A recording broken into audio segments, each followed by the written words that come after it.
ગઈકાલે રાત્રે Limbdi police station વિસ્તારના નટવરગઢ ગામમાં એક બનાવ બનેલો હતો, જેમાં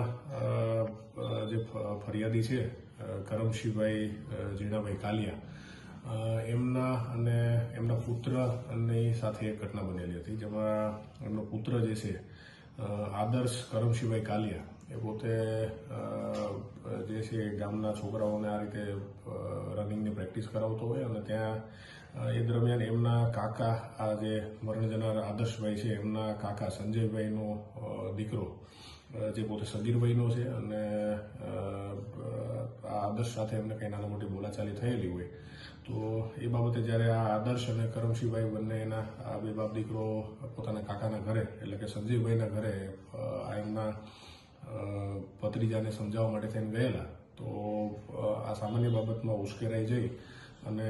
આ જે કાયદાના સંઘર્ષમાં આવેલ જે બાળક છે એણે પોતે ઉશ્કેરાઈ જાય અને ઘરની અંદરથી એક ચાકુ લઈ અને આ પોતાના ભાઈ અને મોટા બાપુ આ બંને ઉપર ચાકા વડે હુમલો કરેલો હતો. અને આ ઘટનાના કારણે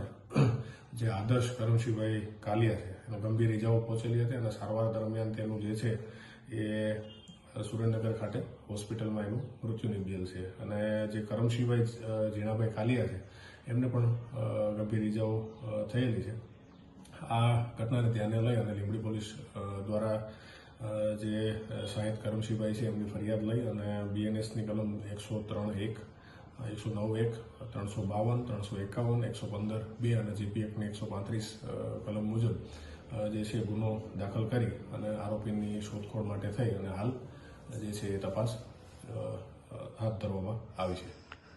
વધુ સાહેબ, આ સગીર વયનો બાળક અગાઉ પણ બાઇક ચોરીમાં આવી ગયેલો છે, શું કહેશો? અગાઉની સગીર વયનું બાળક છે અને જુવેનાઇલ છે એટલે એની બીજી કોઈ હિસ્ટ્રી જાહેર હાલ નહીં કરી શકીએ, પણ હાલ જે છે એની ધરપકડ માટે થઈને પોલીસ જે છે એ તજવીજ કરી રહી છે.